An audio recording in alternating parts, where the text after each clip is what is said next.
Ladies and gentlemen, tonight we step back into the chilling waters of history, to the cold night of April 14th, 1912. The night the unsinkable ship, Titanic, met her tragic fate. This is not just a story about a ship. It's a story of arrogance, desperation, bravery, and heartbreak. Over the course of 10 chapters, we will journey through the events of that night in gripping detail, uncovering the human emotions, decisions, and mysteries that still haunt us more than a century later. Brace yourself, because once we set sail, there's no turning back. The RMS Titanic was more than a ship.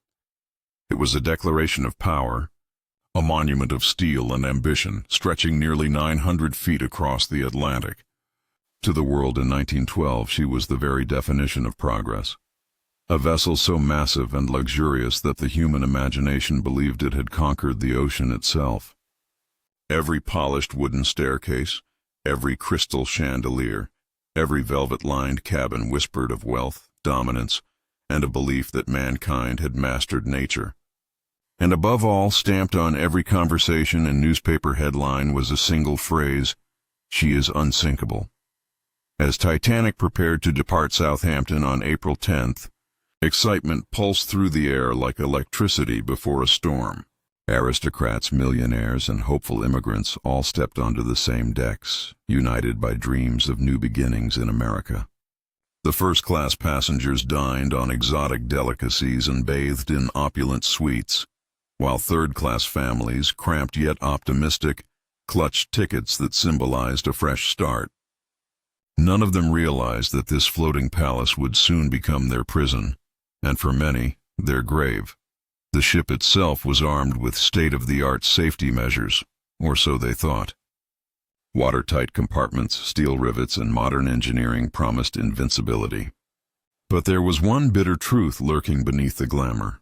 The lifeboats were tragically insufficient. For over 2,200 souls on board, only 20 lifeboats had been fitted, enough for barely half.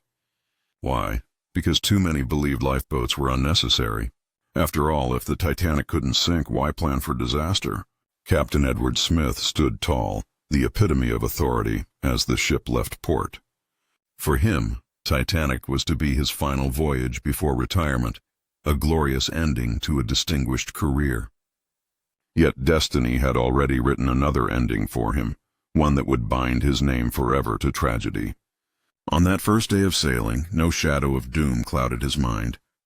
He trusted the ship, trusted his officers, and most dangerously of all, trusted the illusion of perfection.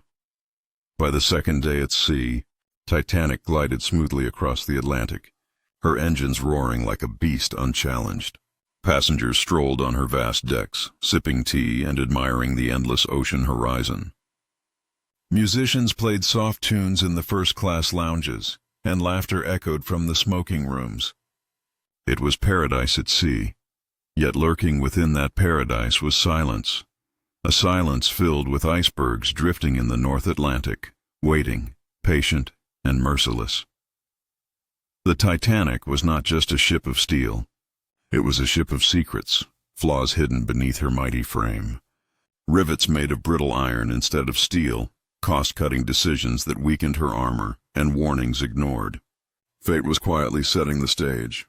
The passengers didn't know it yet, but every smile, every toast of champagne, every note of music was counting down to catastrophe. The Titanic's journey had only begun, but already the shadow of doom was following close behind. The Titanic plowed forward, unstoppable, like a steel leviathan ruling the Atlantic. But the sea itself was not silent. On April 12th and 13th, whispers of danger had already reached the bridge. Wireless operators, Jack Phillips and Harold Bride, drowning in a sea of messages from wealthy passengers eager to contact the world, received multiple iceberg warnings from nearby ships. Those warnings, though logged, were treated like background noise, minor inconveniences, not immediate threats. After all, the Titanic was built to resist anything, or so they believed. One after another, warnings streamed in. The Coronia reported bergs, growlers, and field ice. The Baltic confirmed large icebergs on Titanic's path. The Californian added its voice with an urgent warning. Yet still, Titanic's mighty engines pressed on at nearly full speed, slicing through the black waters. To slow down, in the minds of those on board, would mean weakness, inefficiency, and delay. The dream of breaking records, the pride of the White Star Line, burned brighter than caution. Pride was steering the ship as much as Captain Smith himself. In the glittering dining halls, these warnings were never mentioned. Why taint the dreams of those who paid thousands for a voyage of luxury? First-class passengers clinked glasses of champagne, enjoying oysters and filet mignon under golden chandeliers. In third class, hopeful immigrants sang folk songs, their voices echoing with hope. To them, icebergs were distant myths, nothing more than sailors' tales. They couldn't see the reality, great mountains of ice, ancient and immovable, drifting directly into Titanic's path. On the bridge, Second Officer Lightoller and his fellow watchmen scanned the horizon. But the night of April 14th was unusually still. The ocean lay flat like polished glass, the stars sharp in the sky, and the air bit with an unnatural chill. No waves crashed against iceberg walls, no splashes betrayed their presence. The sea itself was betraying them, hiding the danger under its cloak of calm. It was the perfect stage for an ambush, nature's quiet conspiracy. By late evening, another urgent message came through from the Californian. We are stopped, surrounded by ice. The operator, Jack Phillips, exhausted and frustrated, shot back a reply. Shut up! Shut up! I am busy with Cape Race. His hands flew across the keys, sending personal messages of passengers instead of warnings. It was a fatal decision born from human arrogance, the sound of a man too overworked to notice fate knocking at his door. The Titanic's passengers went to bed that night with no fear. Children dreamed in the safety of their bunks, couples strolled under the moonlight on the deck, and gamblers laughed in the smoking rooms as cards slapped onto green tables. The ship surged forward at over 22 knots, racing blindly into the dark Atlantic. All the warnings were there, all the signs written in the whispers of Morse code, but no one listened. And in the silence of that cold night, the ice was waiting. April 14th, 1912. The Titanic's fourth night at sea. The air was sharp with cold, stinging the lungs of sailors who stepped onto the deck. By 11:30 p.m., most passengers were asleep in their cabins, while a few lingered in lounges, wrapped in furs, sipping late-night drinks. The ship sailed under a moonless sky, the stars brilliant above, the ocean eerily calm, so calm it seemed as if the ship floated on a mirror. But that deceptive stillness was the voice of danger, the quiet before a storm not of thunder but of ice. High in the crow's nest, two lookouts, Frederick Fleet and Reginald Lee, kept their eyes on the dark horizon. The night was merciless. Without moonlight, icebergs blended with the darkness. Even worse, they had been denied binoculars, left behind in Southampton by mistake. All they had was their vision, strained and aching against the black void ahead. Every second that passed tightened the noose of fate, as if time itself was pulling Titanic closer to her destiny. At 11:39 p.m., Fleet's eyes widened. Out of the stillness, a shadow emerged, towering and monstrous, like a mountain rising from the sea. He grabbed the bell cord and rang it 3 times. Danger ahead. Then snatched the phone, his voice cracking with panic. Iceberg, right ahead. The words that could have saved thousands came just 37 seconds too late. First Officer William Murdoch reacted instantly. Hard a starboard, he ordered, his voice cutting through the bridge like a blade. The helm spun, the massive ship groaning as it struggled to veer away. Engines roared as Murdoch shouted, Full astern! But Titanic was not a nimble ship. She was a floating city, her momentum unstoppable. Slowly, agonizingly, the bow began to swing, but the iceberg loomed too close, too fast.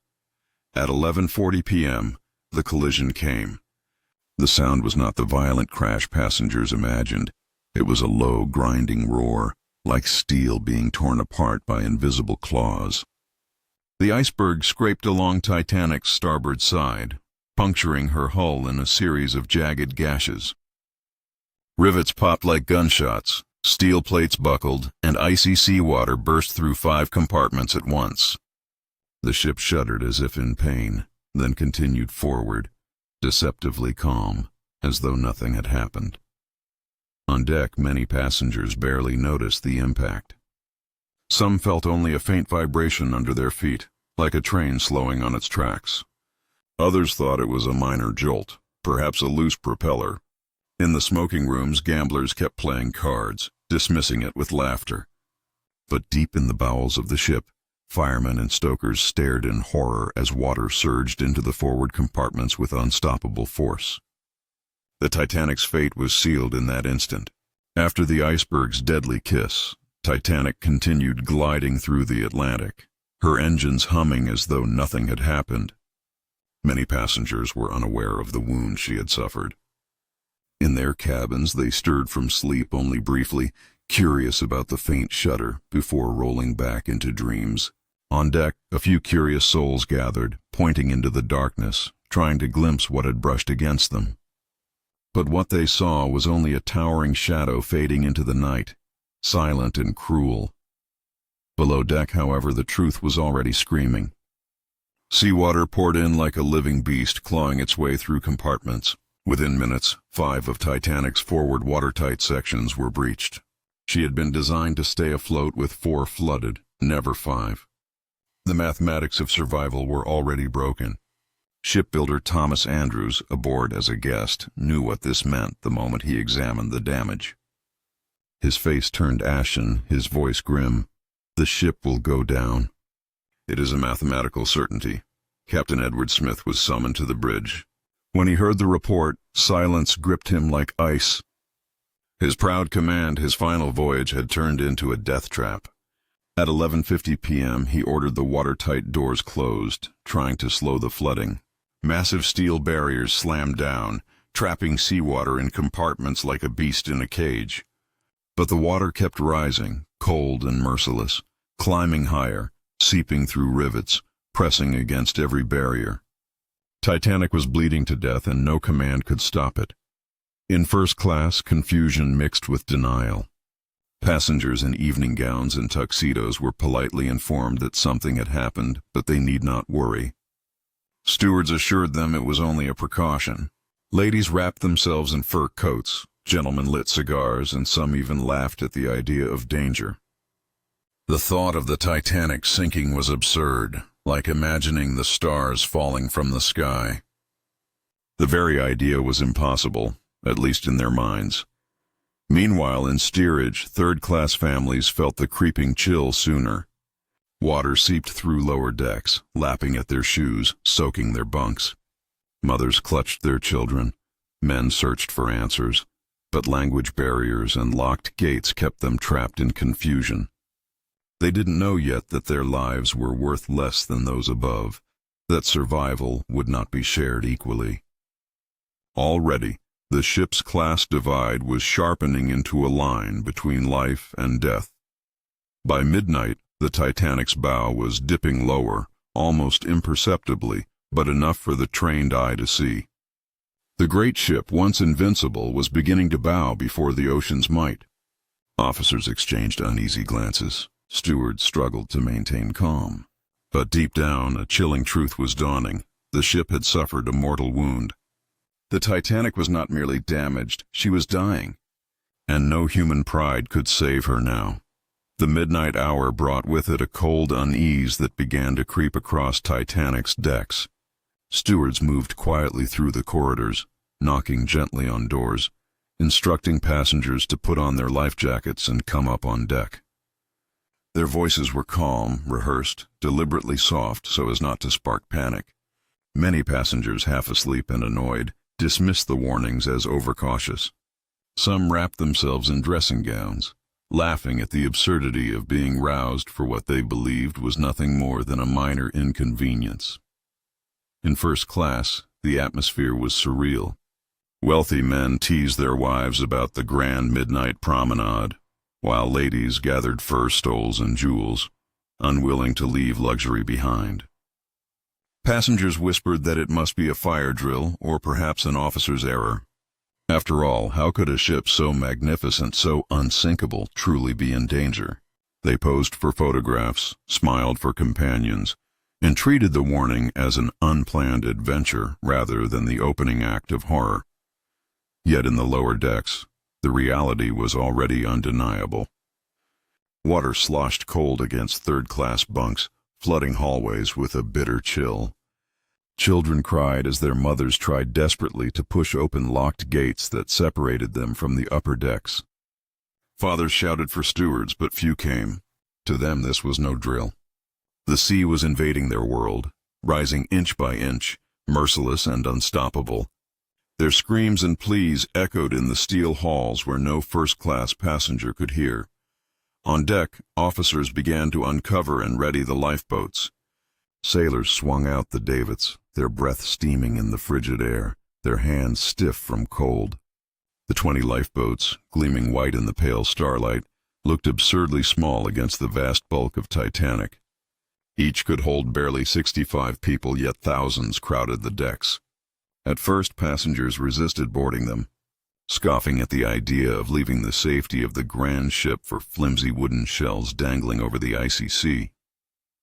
Inside the wireless room, Jack Phillips and Harold Bride tapped out frantic distress signals. CQD, CQD, come quick, distress. Titanic struck iceberg. The ocean air carried the desperate plea across the night, but only a handful of ships heard. The Carpathia responded, racing toward Titanic, but she was more than 4 hours away. The Californian, only 20 miles distant, sat silent, its wireless operator asleep, its crew oblivious to the flares that would soon light up the horizon.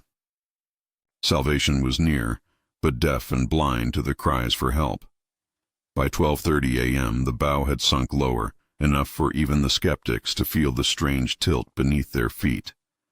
Glasses slid on tables, balls rolled across floors, and whispers grew uneasy.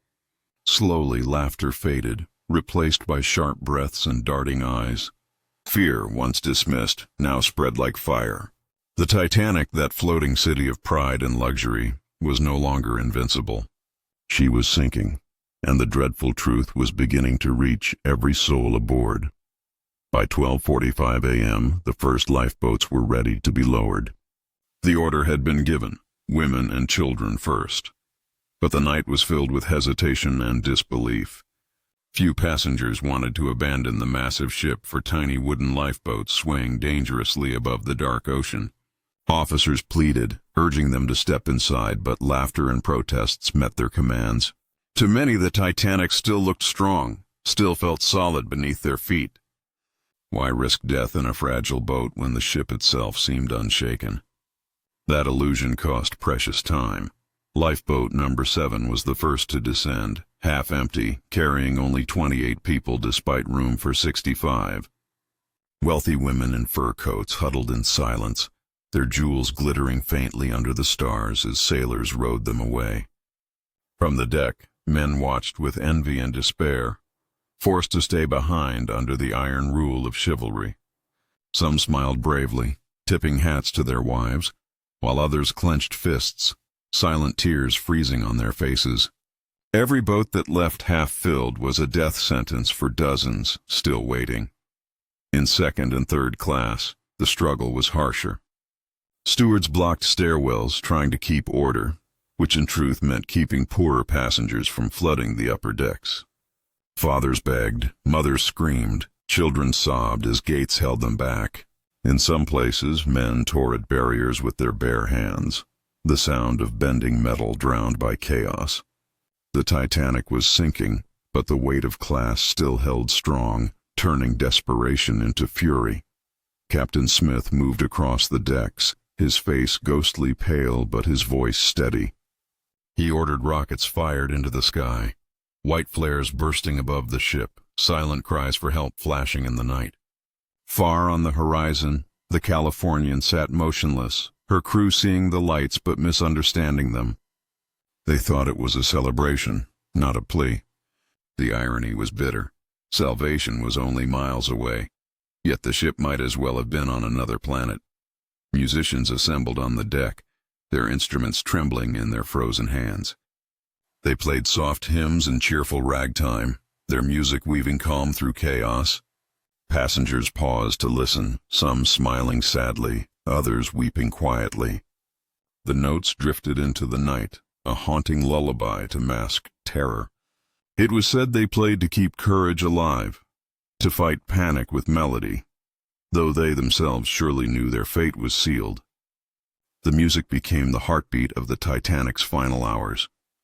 By 1:15 a.m., more boats were lowered, some filled, many not.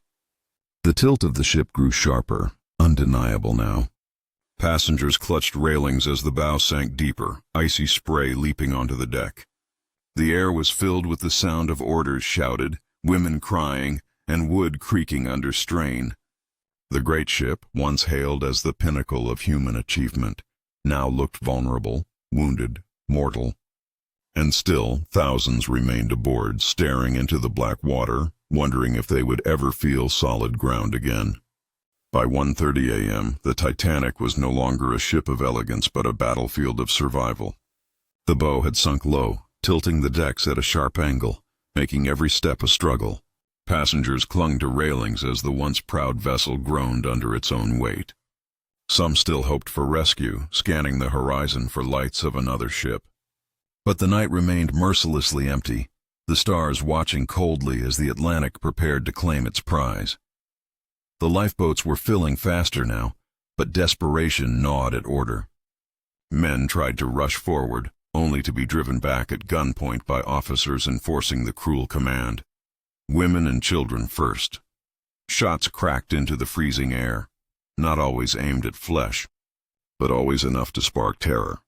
Some men, unable to restrain their instincts, leapt into boats as they descended, their bodies crashing against oars and passengers. Others stood still, paralyzed by honor or fear, knowing each lifeboat slipping away was another chance lost forever. In steerage, chaos became madness. Families forced their way up narrow staircases, clutching children, pushing past barriers. Mothers screamed names of little ones lost in the crush of bodies. Fathers fought like cornered animals, rage fueled by despair.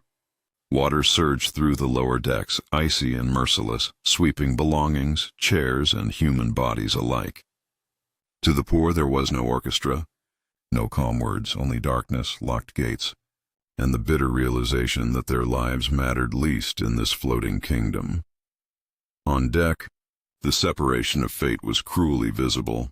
Lifeboats now swung down, packed with women and children, some sobbing, some eerily silent, too numb to cry.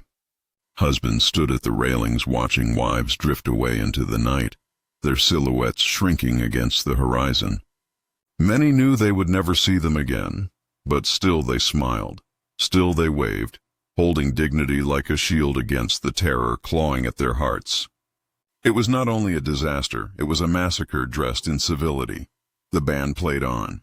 Now their music shifted from light tunes to solemn hymns, their frozen fingers barely able to hold the bows. The haunting strains of "Nearer, My God, to Thee" floated across the decks, a dirge for the dying. Passengers stopped, listening as though the music itself could keep death at bay.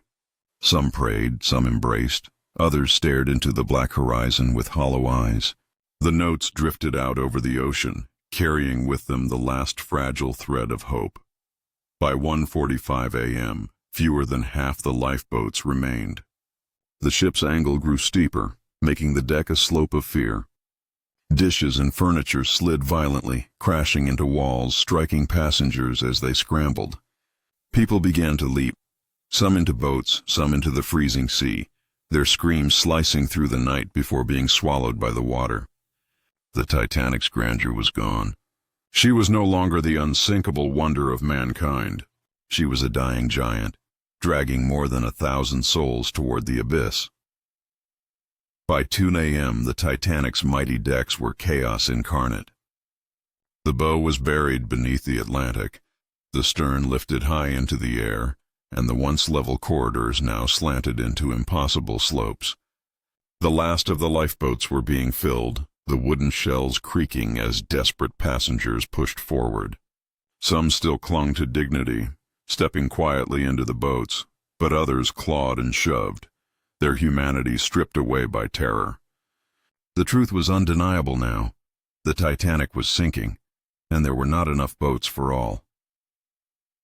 Lifeboat number 16, one of the last to be lowered, carried children ripped from their fathers' arms. Men stood back, their faces carved with grief, waving weakly as the boats dropped into the Black Sea. One father kissed his infant son before passing him to a stranger, whispering a prayer he would never hear answered. Husbands lied to their wives, swearing they would board the next boat, even as they knew none remained. Lies became acts of love in the face of certain death. At 2:05 a.m., Lifeboat Collapsible C was lowered, half full, while dozens screamed to be let in. Among them was White Star Line Chairman J. Bruce Ismay, who stepped aboard under a cloud of shame. He lived, but history would never forgive him. Just minutes later, Collapsible D was launched, the final lifeboat. As it descended, officers pushed men back with revolvers, the last fragile fragments of order disintegrating into chaos. And then it was done. The lifeboats were gone. Over 2,500 souls remained trapped on the dying ship. The cries of the abandoned were heartbreaking. Women fainted, children sobbed, and men clutched each other in despair. Some began to pray aloud, voices rising like a choir of the damned. Others sought escape in liquor, smashing open bars and downing bottles of whiskey as though drunkenness could shield them from death. Couples held each other tightly, sealing their love with desperate kisses, knowing the sea would be their final witness. The Titanic was now no longer a vessel of life, but a waiting tomb. On the starboard side, collapsible lifeboats A and B were attempted in chaos. One overturned as waves slammed it against the deck, sending people tumbling into freezing waters. Another barely floated, half-flooded, forcing survivors to cling desperately to its sides, teeth chattering, hands bleeding. Those who fell into the water gasped in shock. The icy Atlantic was a knife, piercing to the bone, stealing breath in seconds. Already death was circling, invisible but certain. By 2:10 a.m., silence swept across the ship for a moment, a chilling, unnatural silence. The lifeboats were gone, the rockets had ceased, and the last hope of rescue had vanished into the night. On deck, over 1,000 souls remained, staring into the abyss, their faces pale under the stars. The Titanic groaned and shuddered as steel strained against water, her death rattle echoing through the Atlantic. The great ship, once the pride of mankind, was now nothing more than a giant coffin. By 2:15 a.m., the Titanic was a nightmare of tilting decks and collapsing courage. The bow was gone, swallowed whole by the Atlantic, while the stern rose higher, stretching into the star-streaked sky. Passengers slid down the sloping decks like toys scattered across a child's floor. Screams and prayers mingled, a symphony of terror echoing across the ocean. The ship that had once symbolized human triumph now hung on the edge of annihilation, her enormous frame groaning as though the steel itself could feel the agony. The deck tilted so steeply that people clung to railings with white-knuckled hands, slipping, falling, clawing desperately against gravity. Mothers clutched their children to their chests, refusing to let go even as the tilt dragged them downward. Men formed human chains, gripping one another in futile defiance of nature's pull, and all the while, the icy water rose higher, flooding stairwells and hallways, devouring the ship from within. Titanic's death was not sudden, it was cruel, deliberate, and unstoppable. Then at 2:18 a.m., the unthinkable happened. A thunderous crack split the night as Titanic's spine gave way. The ship's back broke under the unimaginable pressure, splitting her massive body into two. Passengers screamed as they were hurled into the air, tumbling like rag dolls against steel and wood. Some clung to the stern as it settled back briefly into the sea, while others were cast into the freezing Atlantic, their cries piercing the night before being smothered by the waves. The stern, now separated, rose almost vertically, pointing like an accusing finger toward the heavens. Hundreds clung to its railings, their silhouettes etched against the starry sky. For a moment it hung suspended, an iron tower above the ocean. Then, with a groan that seemed almost human, the last section of Titanic plunged downward, dragging the screaming souls into the abyss. The once mighty ship disappeared beneath the surface at 2:20 a.m., leaving behind nothing but scattered wreckage and a sea filled with the voices of the dying. The water exploded with sound. More than 1,500 people thrashed in the Atlantic, their bodies illuminated by the faint glow of stars and the distant lanterns of lifeboats. Cries of "Help us!" and "Save me!" rose in a dreadful chorus, filling the night with horror. But the boats, terrified of being swamped, held back, their oars idle, their passengers frozen with guilt and fear. For 20 endless minutes the cries continued, a human symphony of suffering, before fading into a silence more chilling than the screams themselves. And then the ocean was quiet. The waves rippled softly over the place where Titanic had vanished, swallowing her as though she had never existed. Debris floated in the icy water, chairs, planks, clothing, alongside lifeless bodies drifting in the moonless dark. The unsinkable ship was gone, and with her the pride of an age.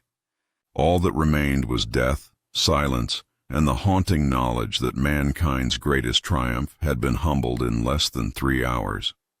The Atlantic stretched dark and endless, littered with wreckage and bodies, as the lifeboats drifted aimlessly in the freezing night.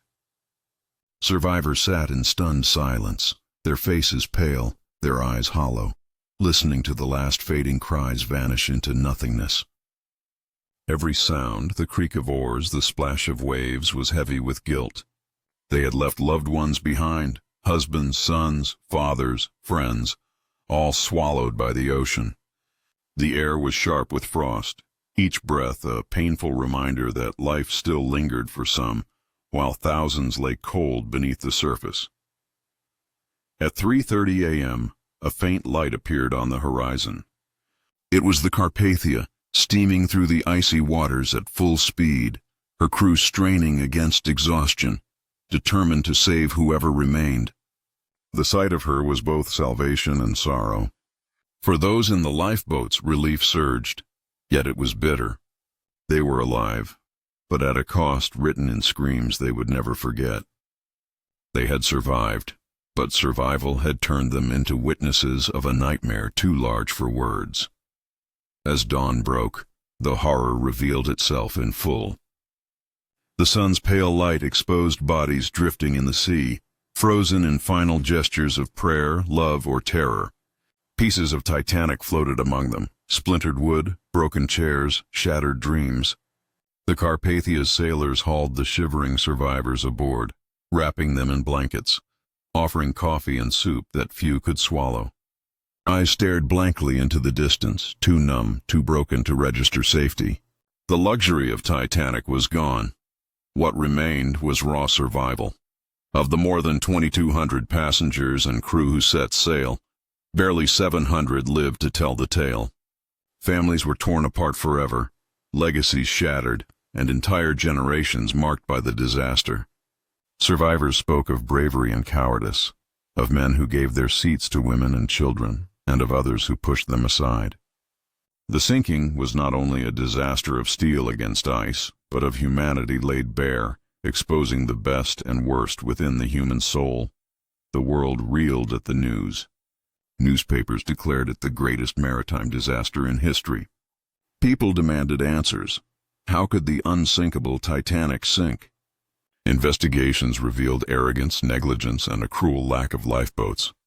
The myth of invincibility was shattered, leaving behind a bitter truth. No ship, no matter how grand, could defy nature. Titanic became a symbol, a ghost haunting every ocean voyage thereafter, her name forever tied to tragedy. And yet even in death, Titanic lived on. Her story became legend, whispered in classrooms, retold in books, etched into monuments. She was more than a ship. She was a reminder of human pride, of lives lost, of love and sacrifice. The cold Atlantic had claimed her body, but the world kept her memory alive. More than a century later, the echoes of that night still resound across the waves. Titanic did not just sink, she became eternal. And so the tale of the Titanic comes to an end, not with her grand arrival in New York, but with her grave beneath the Atlantic. She was a marvel of man, brought down by nature, arrogance, and fate. More than 1,500 souls perished, and their voices still echo through history, reminding us of the fragility of life and the dangers of unchecked pride.